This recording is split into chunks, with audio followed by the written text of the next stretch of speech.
It's Tuesday, 12:30, and it's another beautiful day. And I hope that wherever you are in the world, it's a beautiful day for you, your family, and your loved ones. And welcome to the Mindset Michelle TV show, where we hope to bring you every week an extra special guest that's sharing their incredible insights into how you can create a mindset for success for yourself. And this week, I have an extra special guest again, Dr. David Moffet. Hello, David. Hey, hi, Michelle. Nice to be here. Fabulous to have you on the show. And for those of you that aren't aware of who David is, Dr. David, or David as he prefers to be called, is an incredible dentist who set up a wonderful dental practice and ran it successfully for many, many years, but also then decided that with his focus on the customer and systems and processes, that he would take that knowledge and that information and create the ultimate patient experience. And working with his wife and business partner, Jane, they've now transitioned and got this incredible business where they're helping not only dentists, but other businesses and people operating businesses to set up their own successful systems and patient experience programs and ways of doing processes and systems. So that I've said processes and systems a lot, haven't I? They've set up a wonderful set of systems and processes to help businesses and people be more successful. So would you like to give people a little bit more insights into you, though, David, and how you came to firstly be a dentist and then from there evolve into more of that customer service focus? Hi, Michelle, and thanks for having me on the show. Really appreciate it. I went to school in Western Sydney and was considered to be quite intelligent, and so it was expected of me at my school that I would go into a medical career, either medicine or veterinary or dentistry. And I didn't receive the marks to be a doctor, but I got into dental school at university. So off I went, trying to get a transfer to become a doctor. And after 2 years, I did achieve the marks to start studying medicine, but I was 20 years old and I just wanted to get out and be in business. I wanted to own a business, and I didn't feel that I wanted to go back to school and take all those years of training to be a doctor and then be an intern before I could actually work for myself. So I finished my dental degree and worked in over a 4-year period for 2 employers, one for 1 year and then one for 3 years, and then bought my own business. So that was the start of 1987. I was 27 years old, and I owned and operated that business for 28 years. So I left it when I was 55, more than half my life in one building, which is quite scary, really. I haven't lived in a house for that long. That's a long time. Yeah. And did you, even at school, did you have that fixation or fascination about working with people? Was that what originally wanted you to be a doctor? I actually really wanted to be a radio announcer, believe it or not. But I was told I was too smart to be a radio announcer, and I should, do something in the humanities, like medical field. So that's why I went off to dentistry. I learned my customer service skills by working part-time jobs during my 5 years at university at dental school at Sydney University. I worked in a news agency in Western Sydney in Baulkham Hills, and then I worked at Castle Hill RSL for 2 years. And I learned that if I didn't give my customers good service, I didn't get good tips. And so customer service was ingrained into my being, that this is what I needed to do to make sure that, one, I had to be good at what I did, but two, I had to be likable. Yeah, and I think that's interesting because you have got a very deep voice that would be great for radio, but it's interesting that, because you were smart, everybody thought you would be a doctor, and because of this and because of that, when people are younger, you do have so many expectations around what the life path you're going to choose is. And I really like how you recognise, at 20, which is still quite young, that you didn't want to keep studying just for the sake of becoming a doctor. You wanted to get out there and build your own business and build your own life as it is. With that in mind, I know that Jane, your wife, is also your business partner. So has that always worked that way? When you were a dentist, was she working with you as in the dental practice? I met Jane while I was an employed dentist before I bought my practice, and we dated for 5 years, and then we got married, I think 3 years after I'd bought my dental practice. Jane was a school teacher, and so obviously she went from school teacher to mother and parent. And then when our children were old enough to find their own way home from school, I suggested that Jane come and work in the dental practice as a concierge. She was drifting into P&C roles, and I said, that's wasted. Come and work for me and just schmooze my patients. This is something that I knew was lacking in dentistry. People would arrive, then they'd just be parked in a corner, and then they'd be dragged into a treatment room and tortured, and then out they came. And it was during that parking process that people who were quite excited about their dentistry or about what they were going to have would go into the chasm of despair, and then we'd have to try and get them out of that chasm when we treated them. So I said, if we can keep them and maintain them at this euphoric level, we're going to get a much better response from them when we treat them and we propose treatment to them. And also, if we maintain that afterwards as well, then their visit to our practice is an experience. And so that's how Jane and I started working together. So it wasn't that we worked together originally, it just happened by accident. When we left the practice, by that time, I built a successful model with my team, and Jane had also morphed into being really great on delivering customer service on the telephone, as well as for patients, arriving and leaving the practice. And so it was, we started two separate businesses. I started coaching dentists and she started coaching dental front offices. And then we realized that it was hard. It's very hard to compartmentalize, that you can be a bad person and a good person, in your mind. You can't do that. They mix, and it's the same in a dental practice. You can't say that my front office is bad, but I'm really good at being a dentist. It all overlaps. And so then we merged our two coaching businesses together to coach dental practices.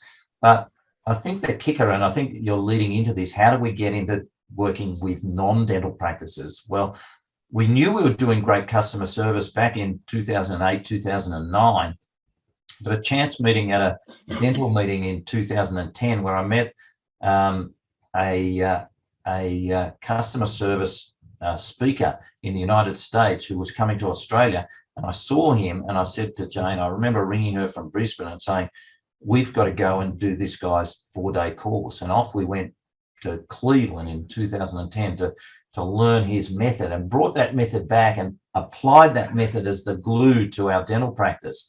And it was fun for everybody to do, and it gave us great results because it systematized the process, looking at the process from the patient's point of view. Because everything in business is often looking from the owner's point of view or the staff's point of view, and the customer has to fit into that, whereas it really should be, what are the customer's expectations and how can we exceed their expectations, and what are the steps they go through along the way?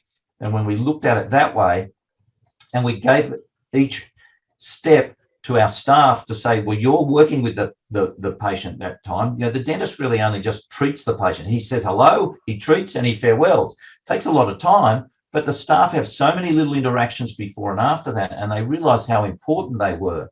And so applying that to dentistry was a game changer for what we did, and so put us in a different league in terms of advising dental practices. But at the start of this year, or the end of last year, that company in Cleveland reached out to us because they had a gap in their customer service delivery, because they were dealing with very high-end Ritz-Carlton, Lexus, Neiman Marcus, Chick-fil-A, Starbucks, but they were missing out on the SMEs, the $5 to $50 million turnovers, and they wanted to put in a coaching model for people who had graduated from their classes and gone back to their own businesses like us, to see whether we could help back out in the fields that we like. And so for Jane and I, it's great to be able to talk to people in hospitality, in food and beverage, and in retail about the customer service principles, because they're universal. They're not unique to each industry. They're universal, and you can have a bad experience in a restaurant or a retail store and be able to take those principles and apply that to your own dental business. That's what I was doing. Now I'm going to take it and flip it back, which is really exciting. So for Jane and I, it just gives us the opportunity to go full circle and be giving it back to larger organizations than just a cottage industry like dentistry. So it's exciting on both parts.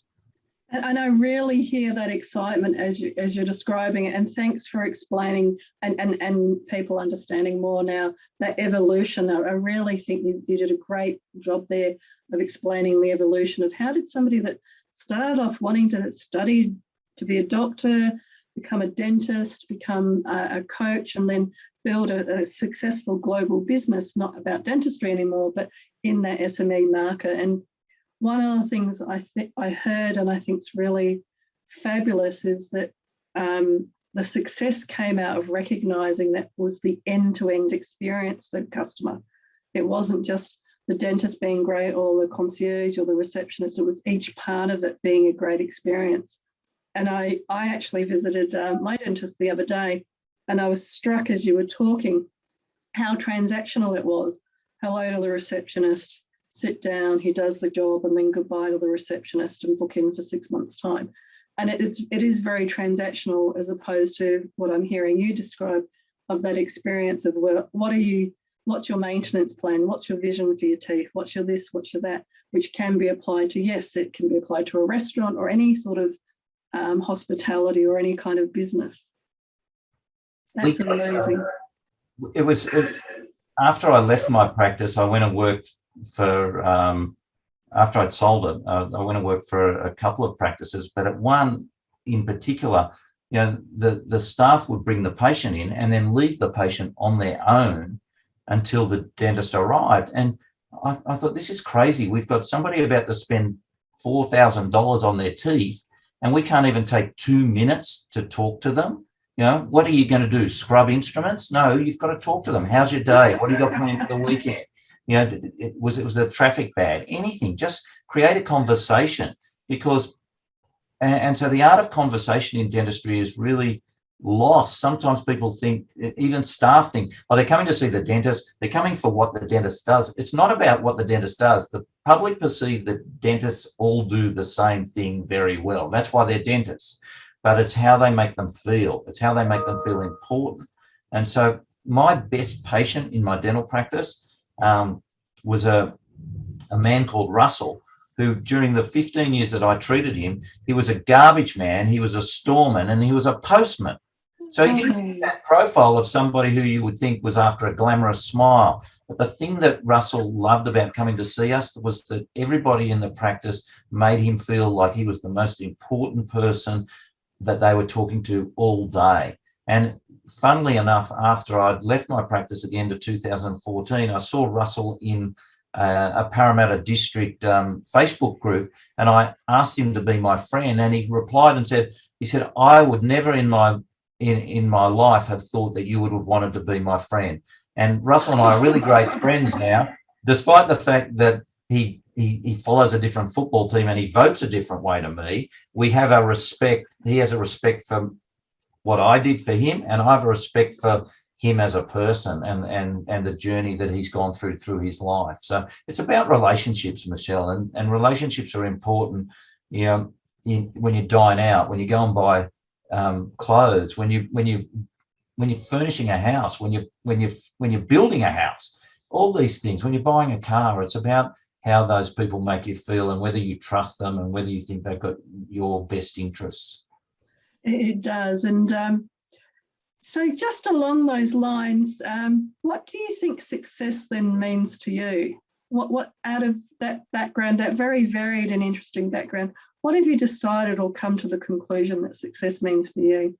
I think it comes down to a phrase from the great Zig Ziglar, who said, if you, whatever you want in life, you'll have as much of it as you want, as long as you help other people get what they want. And so it's helping other people to achieve what they want. And whether it's to achieve, a predictable mouth that's not going to have things that break, a smile that lights up a room, or just a smile that gives a person confidence when they look at themselves in the mirror in the morning and say, wow, I look so much better, I feel so much better as a result of that. It's helping people in that way. And so that then comes down to retail. If you're selling clothing, telling people how good they look.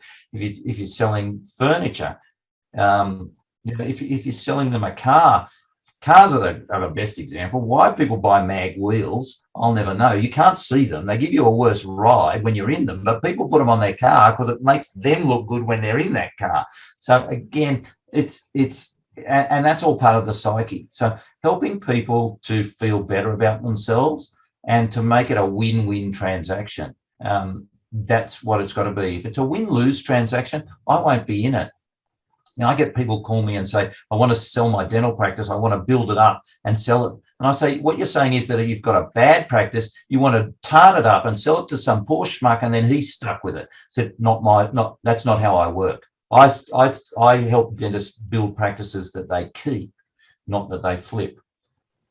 I really like that. And I really hear that integrity coming through. And so the show each week is about mindsets for success. And I really hear that that clarity, that integrity, and that focus on win-win, and the customer is important to you.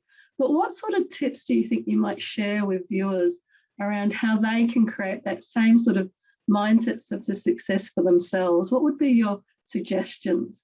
Well, I think a mindset is something that people can develop. It's, although people do have negative thoughts, removing negative thoughts and thinking of the glass being half full rather than the glass being half empty is really, really important. But you're right. Some people are always, oh, what if this happened, or what if that happened? Whereas I was always focused on this is going to be the result, and then working it backwards, as opposed to saying that the first step was going to be why bother. And so it's learning that mindset. Now you can learn that by attending courses, hearing people speak, listening to motivational tapes, reading books. Now we don't even read books, we listen to books. So filling the mind with positive thoughts allows you to do that. Remember, I came from the outskirts of Sydney. Castle Hill was the outskirts of Sydney when I grew up there. It was cabbage patches and dairy farms just down the road from me. Now it's suburbia, but it wasn't I was a Westie when I went to Sydney University. I had to have a positive mindset that I was going to achieve what I was going to achieve, and that I wasn't going to be one of the ones who dropped out and failed dental school. And so you've got to be able to focus that you can do that. And when you meet people like that, I remember meeting a chap who was a greenkeeper. He was just focused on what he needed to do to build himself a successful business. And those sort of people, when you're in a conversation, we're going back to this phrase again, but that the fire in their belly that's going on in their head, those thoughts, they just light up a room. You just can't not be drawn to those people. So anybody can do it. Just look over my shoulder, those books. You just got to find the books and fill your mind with positive thoughts, and you can achieve anything. And probably the next best thing is to I agree. I think that the starting with that little bit of research that you're saying, reading the books, checking out coaches, checking out who is doing what in what field, and then from there actually applying. And people use affirmations, people use journaling, people use all sorts of different tools to keep building that positive mindset and that positive focus. The other thing I like that you mentioned there was around the people that you surround yourself with. So you and I, for example, met in a professional speaking environment. So we're surrounding ourselves with other, world-class speakers to keep refining and learning those skills for presenting. And so anybody could join that group, anybody can join any different group if they put their mind to it and apply themselves. And the third part that you mentioned there, which I really like, and I'd like you to say maybe a little bit more on is actually believing and looking at the end of where you want to go and going, I can get there, as opposed to getting stuck at that first step, maybe that, oh, okay, it's too hard and I can't quite reach it. Because we work with a lot of, I work and my company works with a lot of people that do have trouble with that first step, and helping them to understand it's about looking at that vision and keeping that vision in mind. And then whether that first step works or not, they might have to go to a different step, but they'll eventually get there, but keeping that in mind as they work through. So how have you found when you've worked with your clients that similar sort of changing their mindset to keep focusing on where they're going, as opposed to maybe issues coming up with the first few steps?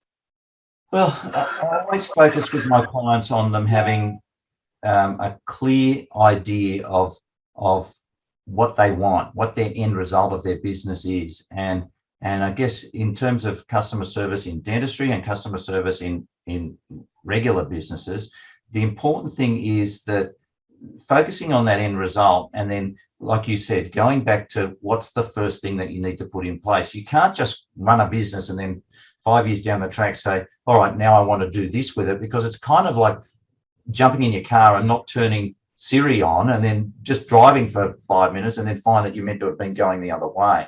So clarity in the end result, but then dialing it back to saying, all right, what's the first step? And so in terms of a business,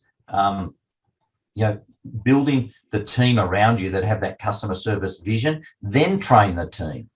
Okay, don't find people who are trained, because they may not have the vision. They may just be skilled but not have the mindset. So it is about that mindset. And you mentioned it briefly in your question. It's hanging around the right people and choosing people to be your mentors. You are as smart as the 5 people that you hang around, and it's probably best not to even be the smartest in that group of 5, because you will learn. And I learned many years ago on a golf trip that at dinner, to just sit where I could hear everybody and just listen, because these people were all older and wiser than me, and I learned a lot about business and life just by being a fly on the wall sometimes. That's why we've got 2 ears and 1 mouth. We need to listen more than we speak. That's such a good point. And the other thing that I know from when we were doing the promotion for the show today, you talk quite a lot about being the brand for your customers and positioning yourself. I'm fascinated by the fact that we're both KISS fans, and they obviously have positioned themselves as the brand for many, many years and have had that enduring success. So whether it's KISS or whether it's your business or whether it's the work that we do, how do you feel, and what tips would you give around positioning yourself as the brand?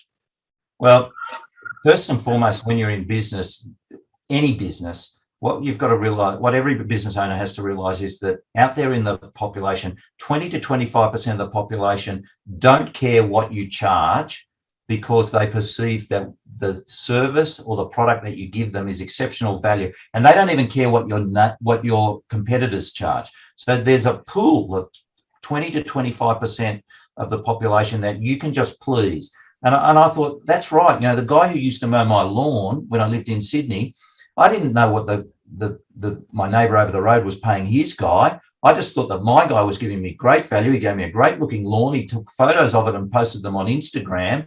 And he kept telling me that mine was the best lawn in the Ku-ring-gai Shire. So I thought, I don't care. And if you talk to women, they're not going to change their hairdresser to save $10. They have a relationship with their nail lady that is personal, not about the nails.